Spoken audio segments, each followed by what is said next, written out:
She broke down on the stand describing several gut-wrenching hotel nights, including one Diddy sprung on her birthday. She said that she told him over and over the encounters had to stop. Hi, welcome back to Rachel Reveals. Today, we're not dealing with rumors. We're not dealing with headlines or speculation. This is courtroom testimony, sworn statements. And what Jane Doe described on the stand is one of the most disturbing things I've ever had to read. Sean Diddy Combs didn't just cross the line, he built an entire world where there were no lines. Jane says she was given drugs, stripped of her ability to say no, and used for the personal pleasure of Diddy and the men he brought into hotel rooms. Sometimes for hours, sometimes all night, sometimes even on her birthday. She said she had to ask permission for a man to wear a condom, and even that was often denied. She was expected to perform, to smile, to stay quiet, and if she didn't, he'd withdraw affection, threaten her lifestyle, or make her feel like she was the problem. This isn't clickbait. It's not internet drama. This is real, and it's unfolding in a federal courtroom. Let me be very clear. This wasn't some late-night fling or one-off party gone too far. This was planned, consistent, and disturbingly routine. Jane testified that what she thought was going to be a private, intimate trip with Diddy turned into an 18-hour ordeal. 18 hours, used, and passed around like she didn't matter. And when she tried to stop, he didn't care. Diddy kept her high, pumped full of pills to keep her compliant, not conscious. She says he'd actually encourage it, because a sober woman might say no. A drugged one, she performs. Every time she showed signs of being tired, every time she tried to pull away, or even just hint that she wasn't okay, he'd hit her with that fake charm. "You're not getting tired on me, are you? Let's finish strong." And that's the phrase that keeps echoing through this entire testimony. Let's finish strong. As if she was a show, a performance, not a human being. She wasn't allowed to end the night when she was exhausted. He decided when it was over. And when it was, there were no hugs, no thank yous. Just Diddy, sitting back in silence like the director of a film that had just wrapped. Meanwhile, Jane was crying, wrecked, and still expected to shower, clean up, and get ready for the next round. This was control, and it was just the start. This is the part that really stuck with me. Jane didn't just testify to being forced into these nights. She said she had to ask permission for a condom to be used. And even then, the answer was usually no. Let that sink in. She described a moment when she quietly asked one of the men if he could use protection. Diddy overheard. And instead of respecting that basic boundary, he got offended. "I don't want to see a rubber," he allegedly said, as if her safety, her body, her consent were ruining the mood. That wasn't a one-time thing. It was a rule. He didn't want condoms involved because they interrupted the fantasy he was trying to create. He wanted it raw, on camera, and with zero regard for what Jane needed to feel safe. And when she asked again, this time sober, outside of the hotel room setting, he still dismissed it. Condescending tone, power trip, total control. At one point, audio was even played in court. You can hear Jane struggling to bring up condoms in the middle of one of these sessions. She's trying to find one. Diddy is telling her to just take it, like she doesn't even have a say. And honestly, that's the theme of this entire section. She didn't get a say. It wasn't just about sex. It was about stripping her of autonomy, one boundary at a time. Even the most basic requests were treated like disrespect. And when protection became an issue, Diddy made it very clear he was the only one in control. This wasn't recreational. This wasn't partying. This was chemical control. According to Jane's testimony, the drugs were everywhere. Ecstasy, Molly, Xanax, and something called pink powder, which she believed was 2C. And every single one of them was handed to her by Diddy. She didn't ask for them because she liked the feeling. She took them because she couldn't cope with what was happening without them. "If I wasn't high, it felt too real," she said. And that line tells you everything you need to know. These weren't nights of blurred judgment or mutual indulgence. This was someone using drugs as a way to survive being exploited over and over again. She talked about being so out of it that she couldn't even type. Diddy's assistant had to book a flight for one of the men because Jane was too high to use her phone. She even testified to transporting the drugs herself. Diddy had her carry them in her luggage from LA to Miami. When she asked his assistant if it was safe, the answer was chilling. "It's fine. I do it all the time." This wasn't some isolated incident. It was a system. Organized, repeated, normalized. And when the pills ran out mid-session, Diddy just called his security or assistants to bring more, by name. He had a whole team ready to keep her sedated. What we're looking at isn't just abuse, it's premeditated, it's sustained, and it's masked behind luxury hotels and expensive gifts so the outside world never sees the cost. But inside those hotel rooms, Jane was surviving night by night, pill by pill. Section 4. This is where it gets even darker. Eventually, Diddy didn't even have to find the men himself. Jane did it for him. Not because she wanted to, because she thought it would make him love her. She became the one scrolling through social media, reaching out to adult film actors, arranging flights, booking hotels, and paying them with his money. Sometimes in cash pulled straight from a nightstand, other times through apps. But always with one goal: keep Diddy pleased. She testified that she contacted one man on Instagram, FaceTimed him while Diddy watched, and even cast the screen onto the TV so he could enjoy it on a bigger display. Like a casting session. Like she was producing his fantasy in real time. He made her feel like she was part of it. Like this was some twisted love language. And the more she played along, the more she hoped he'd choose her. Not just for the night, but for real. For once. She picked the men who felt familiar. Ones she thought he liked. Because if she chose well, maybe things would go smoother. Maybe he'd be nicer. Maybe she'd feel less disposable. She was literally recruiting men into her own humiliation, just to stay close to him. And here's what makes it worse. Sometimes she even surprised him with it. Set up entire hotel nights for Valentine's Day, or after a trip, just to prove she was the one who understood him, the one who would do anything for him. This wasn't just coercion, it was conditioning. Because by the time she realized what was happening, she wasn't just trapped, she was operating the machine. By this point in the testimony, it was clear. This wasn't love. It was a contract, with terms, conditions, and consequences. Jane testified that Diddy was paying her rent, furnishing her house, buying her veneers because he didn't like her teeth, and in return, she had to keep performing, keep pretending, keep saying yes, even when everything in her body was telling her to say no. He dangled financial support over her head like it was affection. "You're getting your hair done for nothing."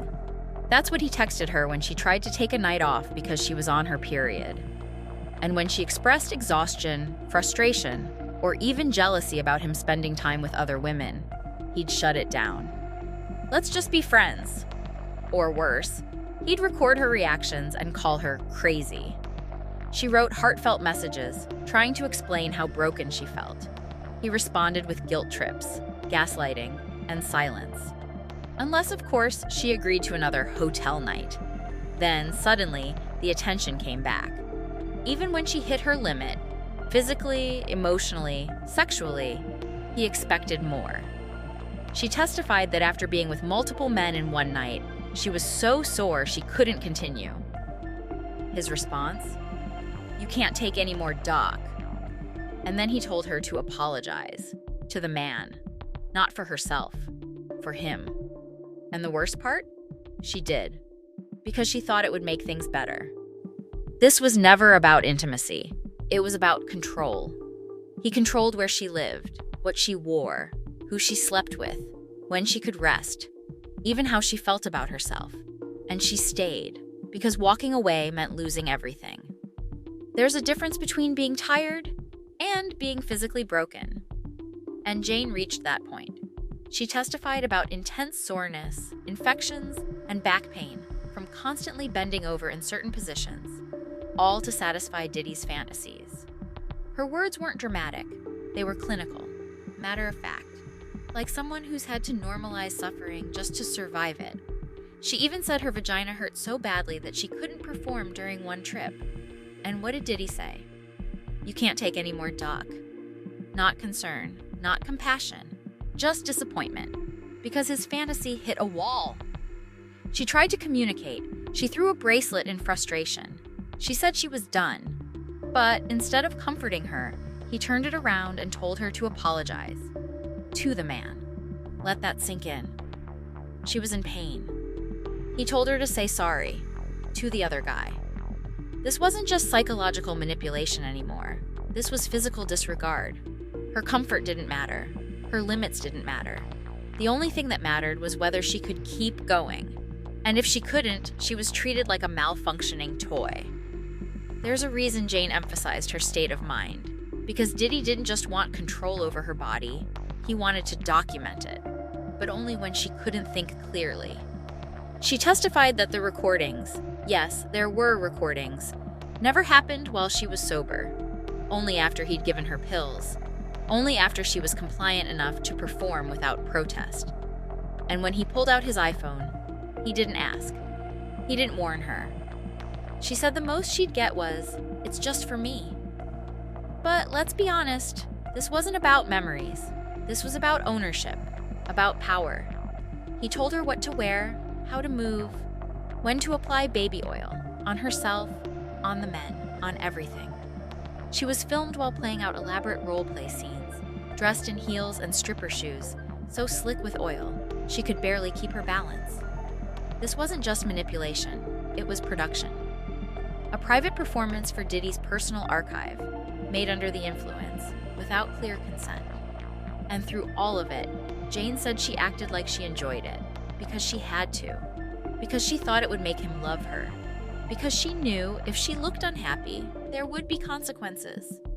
When you strip away the glamour, the money, the celebrity, what you're left with is a woman being filmed, drugged, and controlled, while everyone else looked the other way. This is the part that hit differently, because birthdays are supposed to be personal, intimate, safe. But in Jane's world, even that was hijacked. She testified that on her birthday, Diddy promised something special. A quiet night, just the two of them. Sushi. A moment of peace. But then came the phrase she'd learned to dread. We have entertainment. She didn't argue. She didn't fight.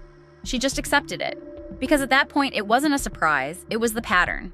A strange man entered the room. She went into autopilot, got him comfortable, slipped into lingerie like it was a uniform, and tuned out.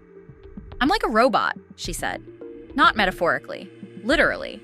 Because she had done it so many times, she no longer felt anything. She asked for a condom, again. Diddy was standing behind the man, glaring. She could feel the pressure, the disgust, the silent threat. So she dropped it. The man finished. Diddy acted cold.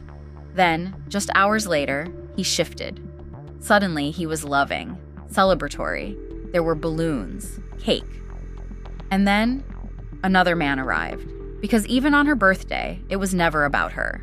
It was about keeping the show going. Making sure the night served his desires, her pain, her exhaustion. Didn't matter. This wasn't a relationship, it was a performance. And every scene ended the same way. Her left empty, him walking away satisfied. By now, the pattern was unmistakable. Diddy didn't just use intimacy to control Jane. He used money, and he used it well. She testified that he paid her rent, covered her veneers, and even furnished her entire house. Not out of generosity, but as leverage, because every dollar came with strings attached. He called it a love contract. Asked her how much she wanted per month. She said $15,000.